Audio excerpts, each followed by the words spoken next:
Our world is full of the unexplainable. And if history is an open book, all of these amazing tales are right there on display, just waiting for us to explore. Welcome to the Cabinet of Curiosities.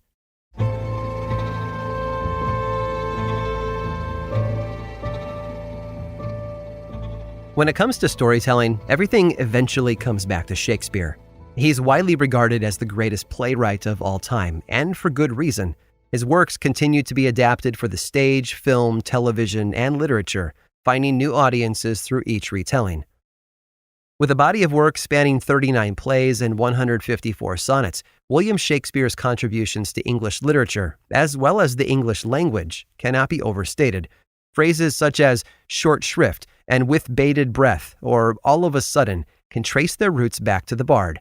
And even if he didn't originate them, he certainly popularized them enough to cement them as mainstays of our modern lexicon. Shakespeare and his bibliography have been studied to death since his own passing in 1616. Throughout that time, he's been accused of plagiarizing and stealing the work of others, with Francis Bacon and Christopher Marlowe being named among his many victims. But not many academics believe the claims.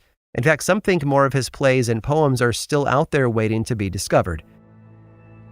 In 1794, it was 20-year-old William Henry Ireland who had stumbled across several items allegedly written and signed by Shakespeare himself. A friend of Ireland's, who wanted to stay anonymous, had given him a collection of old papers in his possession. Among them were a letter written by Shakespeare, as well as a deed bearing his signature. He presented everything to his father, Samuel, a collector of Shakespearean memorabilia. Samuel was ecstatic, and the more William dug around, the more he found. He discovered letters Shakespeare had written to his wife, Anne Hathaway, as well as some to Queen Elizabeth. There were even original manuscripts of Hamlet and King Lear. Their author had scribbled notes in their margins.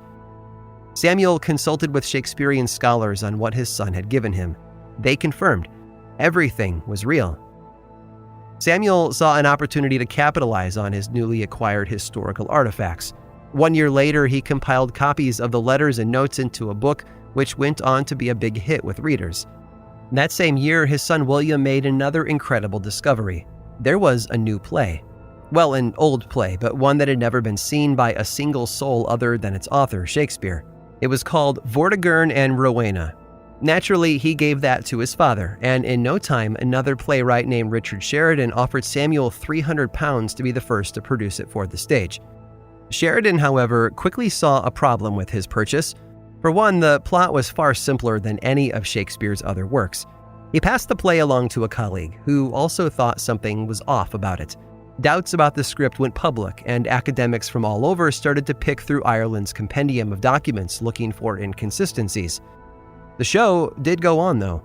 Sheridan's production survived a single performance before critics tore it apart. One of those critics was Edmund Malone. A lawyer by trade, Malone had spent almost a decade publishing volumes of Shakespeare's works, complete with analytical essays and copious research to back up his arguments. He put out a rebuttal against Samuel Ireland's Shakespearean collection in 1796. In his opinion, the letters, promissory notes, marginalia, and especially the new play had all been forged. His accusations inspired others to come forward. They went after Samuel, as he had been the one to assemble everything from his son. But William couldn't bear to see his father attacked in such a hideous fashion, and so he took matters into his own hands.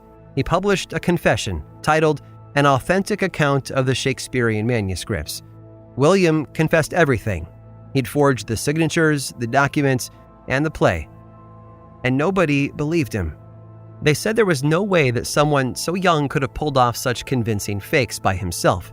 It just wasn't possible. So Samuel continued to bear the brunt of the criticism from his peers, even after his passing in 1800. William published another confession 5 years later, and tried to find work as a writer of original stories. Success, though, eluded him for years. His reputation had been too greatly tarnished, and he often found himself borrowing money from anyone kind enough to lend it. William Ireland did eventually marry and have a family, but he died poor, leaving his wife and daughters with almost nothing. His play, Vortigern and Rowena, remained relatively obscure for over 200 years. Then, in 2008, Pembroke College in England produced a version for the stage. Several years later, the American Shakespeare Center in Virginia put on its own performance, giving the late Mr. Ireland one last chance to have his work appraised by the theater-going public.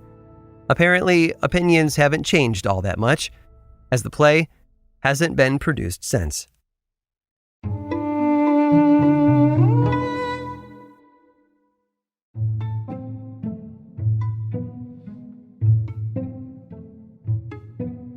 Everyone has a bad day now and then. The kind of day when no matter what you do, everything seems to go wrong. You burn the dinner, you pour too much detergent into the washing machine, or you suddenly hear a drip, drip, drip under the kitchen sink. It becomes a 24-hour embodiment of Murphy's Law, the idea that anything that can go wrong will go wrong. In 1809, Mrs. Tottenham of London experienced the worst day of her life when her modest home on Berners Street caused a citywide panic. It all started on the morning of November 27th. A chimney sweep had arrived at dawn to clean Mrs. Tottenham's chimneys. There was just one problem. She'd never asked for such a thing. The maid who answered the door sent him on his way. Almost as soon as he'd left, though, there was another knock at the door. Another sweep had come to clean the chimneys as well. The maid dismissed him, then answered the door one more time for yet another chimney sweep. Throughout the early morning hours, she wound up sending a dozen soot-covered men away from the premises. And then things got even stranger. The chimney sweeps were replaced by a caravan of coal carts. They'd all had orders placed for 54 Berners Street, Mrs. Tottenham's address. She herself came out to address them and informed the delivery drivers that they all had the wrong address. She'd never ordered any coal. The carts soon left, their drivers confused and frustrated, but the peace and quiet didn't last too long. Next to arrive was a line of bakers armed with tall and expensive wedding cakes, at which point Mrs. Tottenham couldn't get rid of them fast enough. Almost as soon as one order arrived, another of a different kind quickly followed suit. Lawyers, doctors, and apothecaries swarmed Berners Street. Clergymen who had been told of a dying man inside came to give last rites. And right behind them were the undertakers, toting brand new coffins for the soon-to-be deceased, despite no such person being present in the house. Cobblers, haberdashers, butchers, and fishmongers only added to the spectacle. But perhaps the pinnacle of the day came when 12 pianos arrived, accompanied by 6 men carrying an organ. Soon, heads of state and business got wind of what was going on at the Tottenham residence. The governor of the Bank of England, the chairman of the East India Company, and the Lord Mayor of London came to Berners Street to see it for themselves, as did Mrs. Tottenham's neighbors, who poured out from their homes to witness the growing crowd of tradesmen gathered at her door. They'd all come to deliver goods and services, none of which she had ever ordered in the first place. One of Mrs. Tottenham's neighbors was a Mr. Samuel Beasley, who lived across the street from her. He watched the calamity unfold along with his friend, Theodore Edward Hook. At one point, Beasley begrudgingly slipped Hook a guinea, and the plan had worked. Hook had made a bet with Mr. Beasley, in which he claimed that he could turn any house in London into the talk of town. He did it by putting in over 4,000 orders with businesses, politicians, clergy, and anyone else who would show up at 54 Berners Street on the morning of November 27th. And show up they did. His stunt forced the police to come and break up the crowds of both tradespeople and neighbors. Once peace was finally restored to London, a bounty was put out offering a reward for the capture of whoever had played such a disruptive practical joke. Hook, of course, played it cool and hid out for a few weeks claiming illness. When officers and onlookers discussed who might have caused the ruckus, Hook inevitably came up as the prime suspect. Apparently, his reputation preceded him. Once the fervor died down, though, Hook retreated to the country and was never caught. But he did get the last laugh. Hook didn't just plan elaborate hoaxes. He was also a playwright. The protagonist of his play, titled Gilbert Gurney, had a small speech beginning with this line: "What else made the effect in Berners Street? I am the man." It was about as close to a confession as anyone was going to get.